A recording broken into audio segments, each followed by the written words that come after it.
Tal del sur de Manabí. El título del trabajo es Paradigma de la Identidad.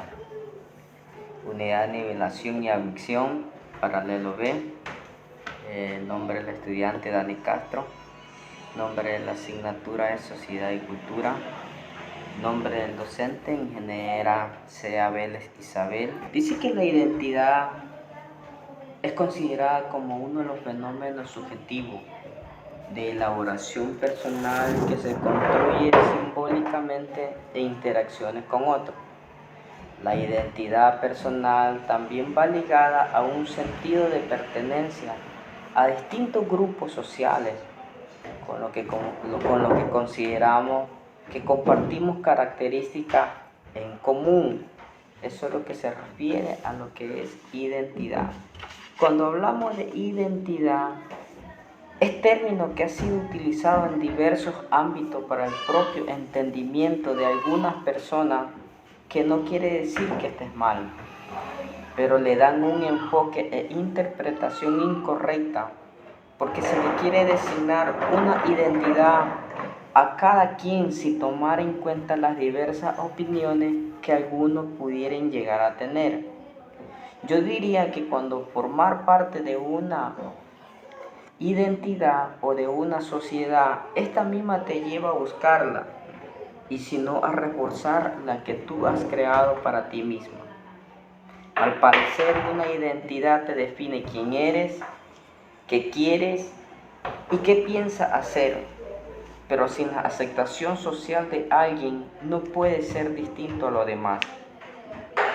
Y aquí es donde interviene a veces la fuerza política o el poder que algunas personas ejercen ante una población, que desgraciadamente lo utilizan para beneficio propio, dándote una identidad impuesta y a veces discriminativa, que frecuentemente te lleva a un choque de ideas con una perspectiva diferente de otro grupo personal. Pensar la identidad a partir, dice, de un proceso de autoconocimiento, aceptación de sí mismo y de los demás, el desarrollo de potencialidades como punto de partida para dar sentido a la vida.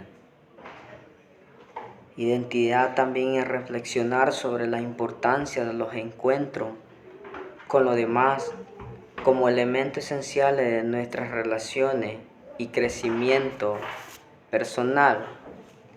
Ahora, hablamos de que los paradigmas de la identidad, interpretamos, dice, a la identidad social como consecuencia compartida de pertenecer a un mismo grupo o categoría social definido, esta como un autoconcepto de un individuo, y se propone esta teoría: superar la superación de individuo y sociedad.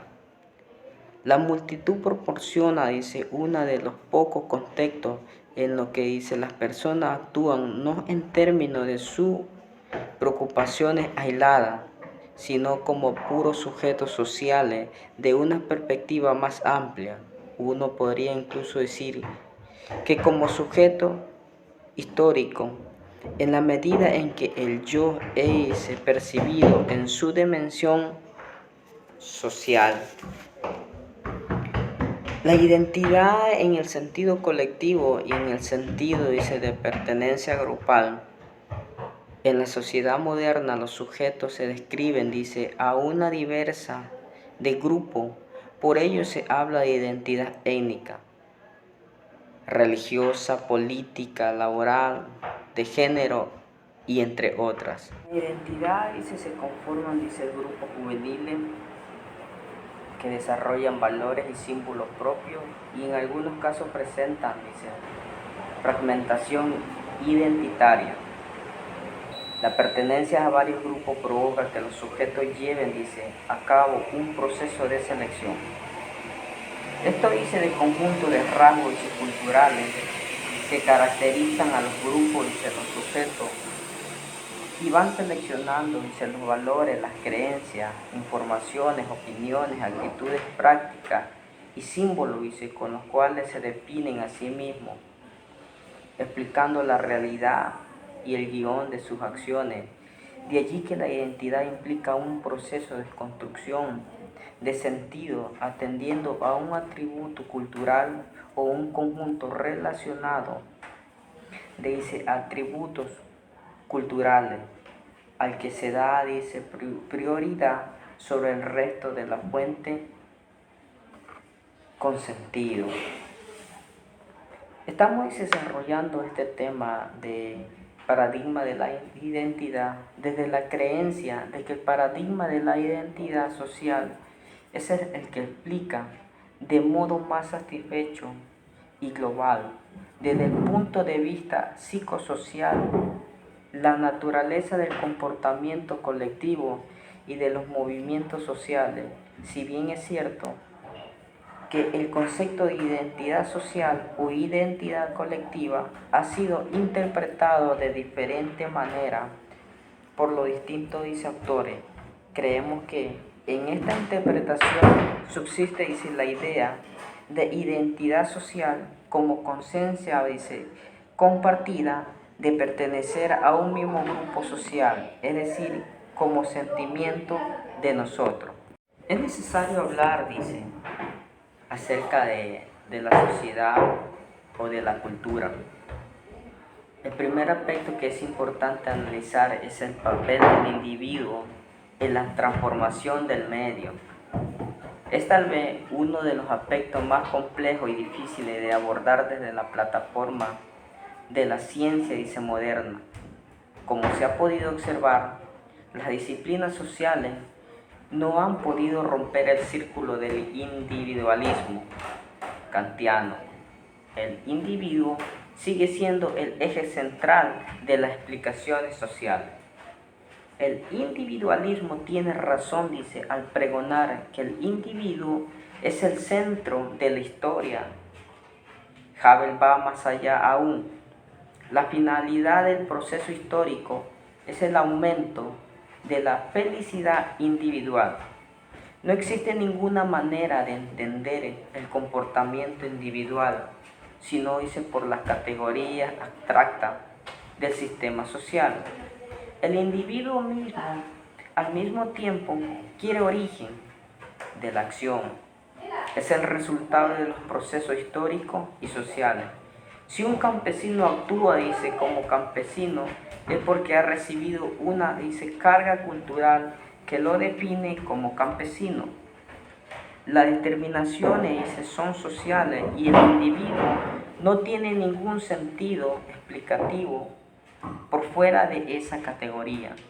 No existe, como piensa, la filosofía tradicional, una parte individual a la cual, se le añade como, en una receta de cocina, un, componente social. Todo, el individuo es producto de la cultura. Desde el punto de vista de la sociedad, este proceso se desarrolla a partir de la participación activa de las personas en una red de relaciones sociales. A lo largo, de su vida, la persona se involucra en una gran cantidad de relaciones sociales, lo que significa que desempeña múltiples roles.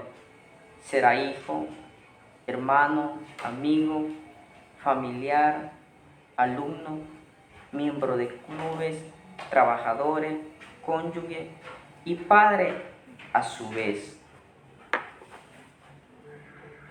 Se denomina así, porque es una etapa en la cual el tipo de relaciones predominantes están basados en las dimensiones afectiva y emocional de la persona al comienzo natural del proceso de socialización para cada niño recién nacido en su inmediato grupo familiar en la historia de la humanidad. La familia ha sido, la agencia de socialización más importante. Esa es una socialización en la etapa primaria. Cuando encontramos una socialización en la etapa secundaria, dice que la socialización primaria finaliza cuando el individuo comienza a integrarse a grupos en los cuales la naturaleza de la relación social es de carácter secundario, es decir, relaciones basadas más bien en un componente formal, racional y que en general son relaciones a las cuales la persona se integra opcionalmente y como resultado de un contrato social escrito o no. Terminar con este tema de los paradigmas de la identidad. Es necesario poder conocer nuestras identidades mediante un proceso, dice, de autoconocimiento. Es necesario la aceptación de sí mismo y la aceptación, dice, de lo demás. Llegar a analizar nuestra identidad mediante el medio en el que se encuentra y a la vez la transformación.